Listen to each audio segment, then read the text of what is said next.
Hello everyone, welcome back. How are you guys doing? I hope you guys are doing well. Thank you so much for stopping by. Guys, today's update is a must watch, honestly, because this video is so informative, so encouraging, so motivating, and also so touching.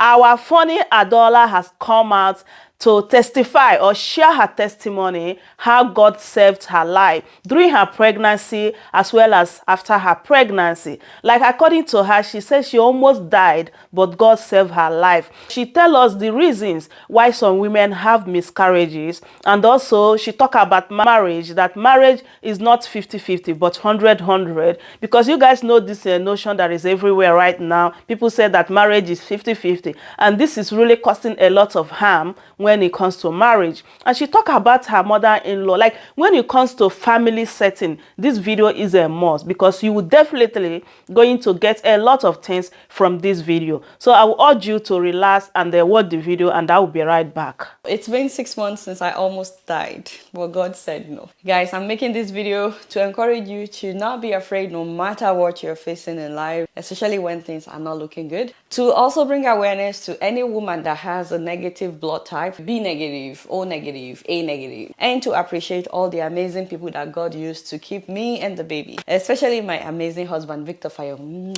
I love you. And we were ready to have Zion as soon as I was pregnant. The hospital did all kinds of blood tests, and they told me because my blood type is B negative that I have to get what they call Rogam shot, otherwise I may lose the pregnancy, and that if I don't lose that first pregnancy, I will definitely lose the second one, because my blood cell doesn't have the Rh factor protein, which is why some women, they would have several miscarriages. Some would have one child and then they will start having miscarriages after that. It doesn't apply to everybody or everybody that has a miscarriage, but for some women it's just because of their blood type. So if you're a woman, find out your blood type. This is not genotype, this is blood type. If you're B negative, O negative, A negative, and you want to have kids, make sure that as soon as you're pregnant that you get the Rogam shot so that you don't lose the baby. So they gave me the Rogam shot twice actually during that pregnancy, and I thought that was it. I didn't know that I was supposed to get it again next time that I'm pregnant. Now Zion's pregnancy was easy. I didn't throw up, not even once. I would feel nauseous in the morning during the first trimester, but by 11 or 12 in the afternoon I'll be fine. So everything went smoothly with Zion's pregnancy except for her delivery when I developed preeclampsia. Now fast forward to last year, we decided to have another child, and we planned for the child to also be born in July like the rest of the family, so July of this year. And because we thought that the pregnancy would be easy like Zion's pregnancy, we decided to move out of Colorado to launch our business Adoves while I'm pregnant. The photo shoot was already done, so we were ready to launch. So we were using a new hospital when I got pregnant. It was supposed to be a temporary thing because we were moving out of the state, so I didn't transfer my medical records, which I should have, because I was like, I'll just transfer it to the new hospital when we get to the new state. I just called, I said I'm pregnant, and they said to me, come in at 14 weeks for your ultrasound. They didn't do any blood test. I was like, oh, okay. But then I started getting sick, like really sick, and we thought, oh, it's just because I was in my first trimester. But I noticed that I wasn't getting any breaks. The nausea would last the entire day, dizziness would last all day, headache. I'm anemic, so even before I was pregnant, Victor would always make sure that I took iron supplements. But this time around, it didn't help. It didn't help at all. The fatigue was on another level. I was driving home one day when I suddenly got dizzy on the highway. I mean, it was a miracle how I made it home that day. That's another story on its own. So we went to the emergency. They did all kinds of tests, and they said I was just dehydrated. I was like, that's it. They gave me IVs. I felt okay for like 2 days, but then I got sick again, like really sick. Back to the ER again, they gave me IV. On October 27th, 2022, I wrote in my journal that I've been lost in the midst of endless exhaustion, dizziness, nausea.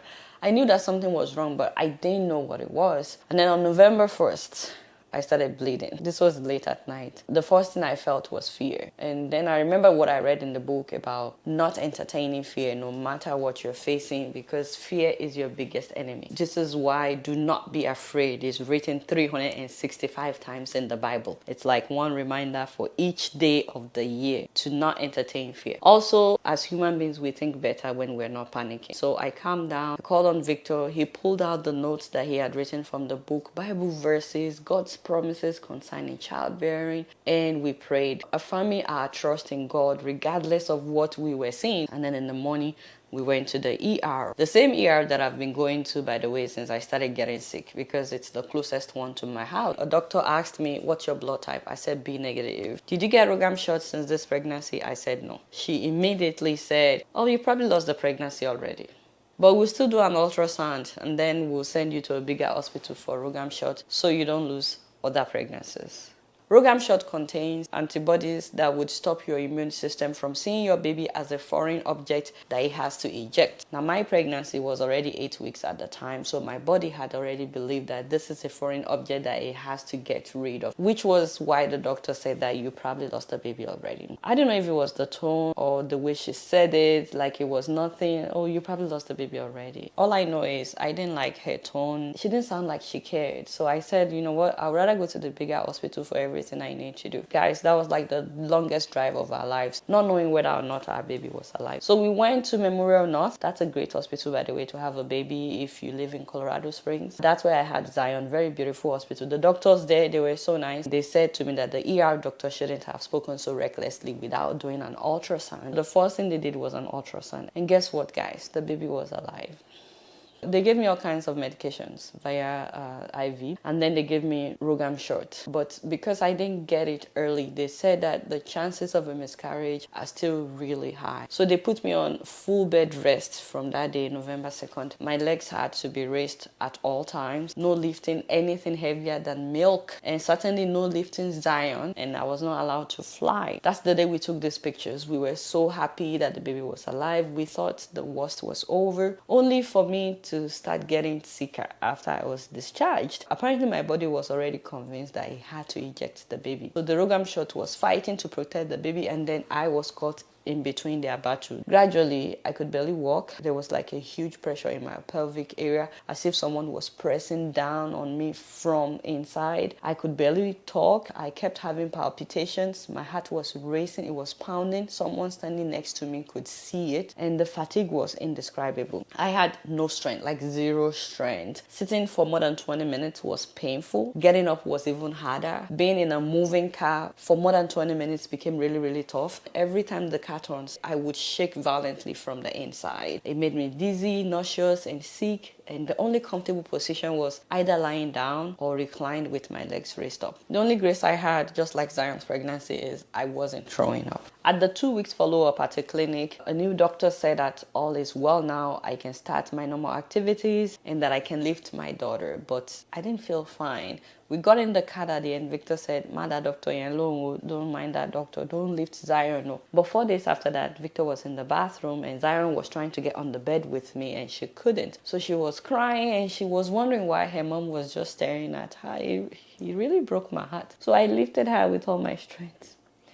And 2 hours after, I started bleeding again, and we're back to the hospital. Ultrasound, once again, baby was alive. Doctor apologized for saying I could lift my daughter. Apology accepted, but guys, we changed doctors. December came, another bleeding episode, without doing anything to trigger it. Keep in mind that since October that I started getting sick, even before they put me on bed rest on November 2nd, Victor has been the only one doing all the cooking, the cleaning, bathing Zion, dressing her, feeding her, taking care of her, taking me to all doctor's appointments that I had, taking me to the chiropractor because I was really sore from just being in one spot. My back was aching, my butt was aching. Sometimes it would make like 3 different meals before I could eat anything because I didn't have appetite. And not once did he complain, guys. He made it possible for me to actually observe the bed rest. He was also the only one working on the hair product. You know, we couldn't hire anyone since we were making it in our home, and I could only do computer stuff. And I would watch him and Zion sing together, read together, play together,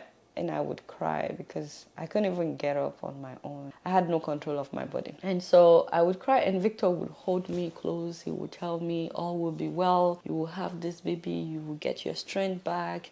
And by the way, he didn't start caring when I got sick. He has always cared for me. So I'm extremely grateful for him. Sometimes I will push myself to do things and then I'll start bleeding again. But with Victor's help, I was doing the show from home whenever I had the strength. So I still managed to make you guys laugh despite all that was happening. So that January, doctors said the threatened miscarriage was over, but that I now have placenta previa. I was like, which one is placenta previa again. So placenta previa is when the placenta partially or completely covers the opening of the uterus, causing severe bleeding in the pregnant woman. Mine was complete previa, guys. So the prayer now became for the placenta to move, because if it doesn't move, they will have to take the baby out early. So I started bleeding again. This time around, the bleeding didn't stop for 2 weeks, guys. We stopped going to the hospital because we knew what they would say. Then when February came, the bleeding started again. In fact, the whole election period, I was bleeding this time around. It didn't stop for almost a month. Every day, a lot of blood, by the way. Don't forget that I'm anemic, so I could hardly do regular shows. I started doing shorts, that's 1-minute videos, except for every now and then that I had strength. And then April came. On April 16th, I woke up at 2 a.m. to use the bathroom, and then I started throwing up. I threw up more than 25 times that night. After throwing up all the food in me, I now started throwing up blood. Victor called 911, and from the moment that he dialed and the moment they arrived in my home, it was 4 minutes. When the paramedics came and they saw that I was throwing up blood, they said I needed immediate surgery, that they are taking me to a hospital that is equipped for trauma for pregnant women. So I started praying that they would not do any surgery that night, because I didn't want them to take the baby out prematurely. So they tried to start an IV in the ambulance, and they couldn't find my vein. And so they gave me a shot to knock me out. But guys, I did not knock out too.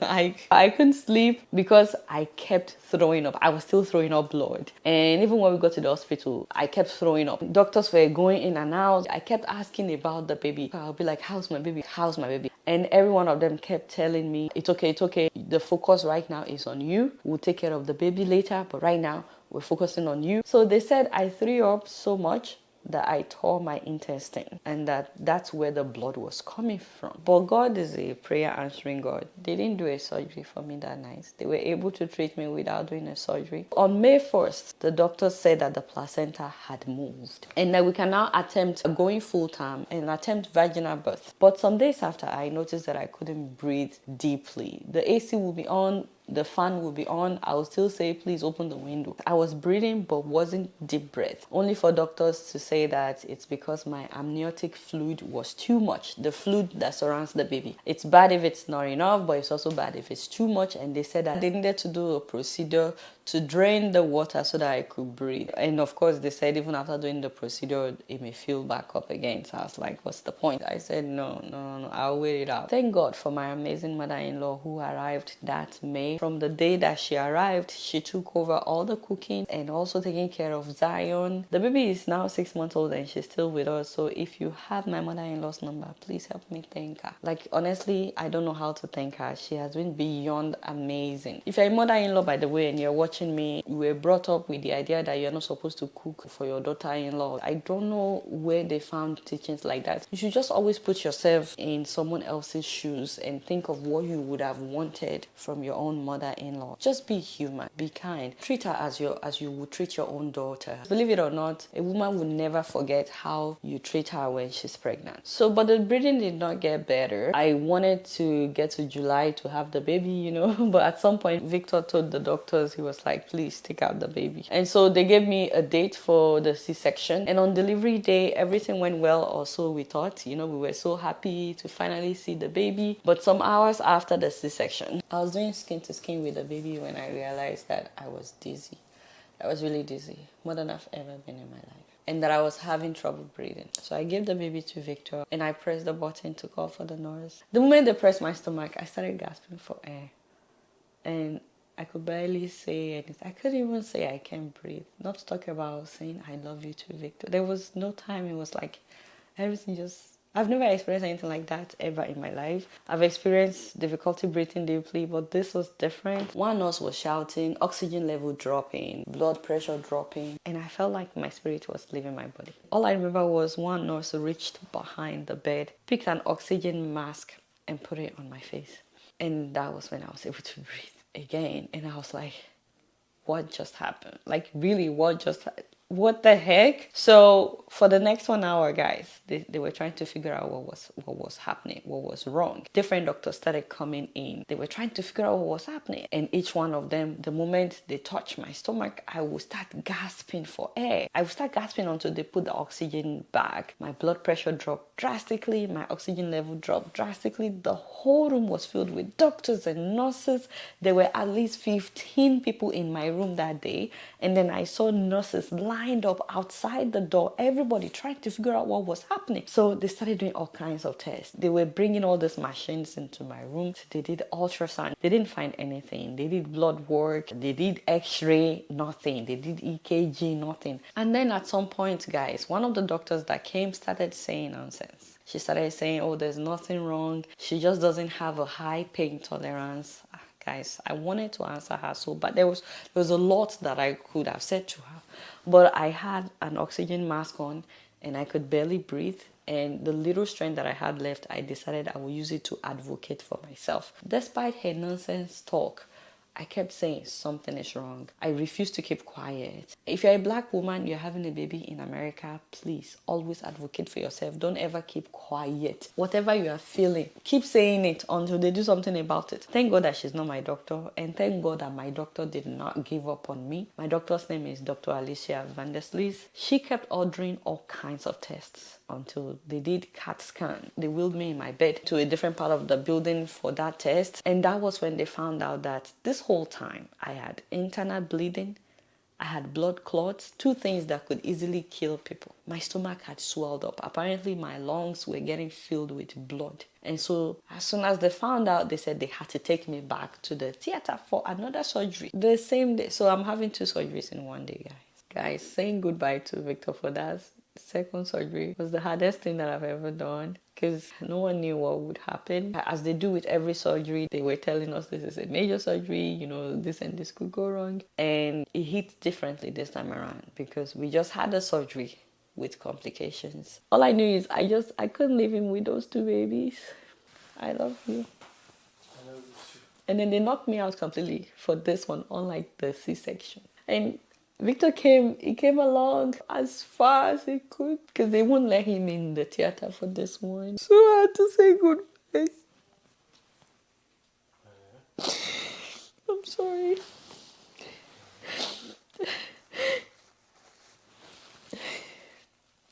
It was so hard. I was trying not to show, you know, me, I'm never serious. I'm always making jokes. And I was like, oh, I'll be back before you know it. I'll be out soon. But guys, it was the most difficult thing to do because they always tell you what could go wrong. And then at the end of the day, they will say you could also resort to death. But guys, God was there. God was in the theater room. And he was faithful. Once again, he was faithful. So when I came out, apparently I was swollen. He told me after when he saw me, he was like, whoa. Zion refused to let me touch her or she wouldn't get close to me. It was later they were all telling me how swollen I was because I didn't know. So it was after the swelling went down and everything that we took pictures because apparently I looked scary. The next day, they started the blood transfusion. I've never had blood transfusion in my life, but because I'm anemic and I've lost a lot of blood from 2 surgeries in one day, and I've had internal bleeding, and I'm still bleeding because I just had a baby. They had to give me blood. And then the 3rd day, they said my blood count was still very low. I needed more blood transfusion. And then I started physical therapy at the ICU. And not once did Victor leave my side, guys. Not once. And as the days went by, the nurses, the doctors, they were coming to see me one by one, sometimes in groups. They were also concerned. Everybody just wanted to know, did she make it? Did she make it? And they told me, they said it was a miracle that I made it. I could have been a statistic. So I'm so grateful that I did not become a statistic. But guess who never came to see me? The only person that did not come was that witch, that doctor that said that I didn't have high pain tolerance. Can you imagine? She never came back. And guys, I got to hear the stories of so many women during this journey. I had no idea that miscarriage was that common. Almost all the women I talked to were sharing their stories with me, even people that I knew, and I had no idea that they had a miscarriage. It's heartbreaking the amount of couples that have experienced it. I have more empathy now when people say that they had a miscarriage. Sometimes I'll just start crying. I can't even explain it. And it has nothing to do with age. I've heard of people in their 20s who have had multiple miscarriages. I also got to know that a lot of women experience placenta previa, some of them in their very first pregnancy. Someone even told me that they had to take out her baby at 27 weeks because of placenta previa. Some spent several weeks at the hospital because of pregnancy complications. The truth is, so many women have been through worse than I did, and I just wish that more people would share their stories so that other people going through it will know that they are not alone. Now I see each new day as a gift. A lot of things that would normally upset me, now they're like, nah. And of course, I know for sure that God is not done with me, that He still has a lot that He wants me to do on this side of eternity. And not long after I came home, I saw a video by Punch, a woman that had triplets and then she developed blood clots in Nigeria. And they told her husband that there was nothing they could do, that he should be a man. And that woman died. And I was like, why would they just do another surgery and treat her like they treated me? Why would a whole hospital say there was nothing they could do? If you know any woman that is pregnant, please be extra kind to them. Some people have it easy, like I had Zion's pregnancy, but you just never know what someone is going through. Also, marriage is not 50-50, guys. It is 100-100. Even if you were brought up to believe that some things are the woman's role, when you truly love someone, you learn whatever you think that other person's role is, so that when someone is sick or something, you pick up the slack. And you're not doing them a favor. You don't do it as if you're doing them a favor because you don't see it as I'm helping them or it's their job. No, you see it as this is my house, this is my home, this is my family, this is my responsibility. You should cook together, clean together, raise your kids together. The test of true love is in the action, not in words. Unfortunately, some people treat outsiders better than they treat their spouse. Please don't lose them before you value them. And wow, my people, what a touching story. What a mighty God that we serve. Indeed, what God cannot do does not exist. Like, I have had a lot of people that went through what she went through, but they are not here to share their own story. They are not here to testify. They are gone, my people. This to show you that indeed God is so merciful in her life. And I love how she talked about marriage, that marriage is 100-100. Marriage is not 50-50. My people, don't be deceived, okay? And when she talked about her mother-in-law, the reason why mother-in-law should, treat their daughter-in-law very well, because tomorrow they're pregnant, my people. And the causes of, miscarriages, because me, I didn't even know the causes of miscarriages until now. She tell us the causes of miscarriages in some women. So my people, this video is loaded with a lot of goodies, honestly, and I hope you totally enjoy watching. Let's keep thanking God on behalf of her life, because what she went through, many people went through it, they didn't come out alive, but she's here to share her story. This is indeed a testimony. So my people, I saw this video, I said let me bring it to my people, because this lady is whom I love so much, honestly. Anytime I watch her video, I must smile. So I would love you guys to leave your thoughts in the comment section. What do you think about the video? Share it so that other people can get the opportunity to watch as well, because it's so encouraging. Yes, my people. So I will leave you guys here till my next one. Thanks so much for watching, and goodbye for now.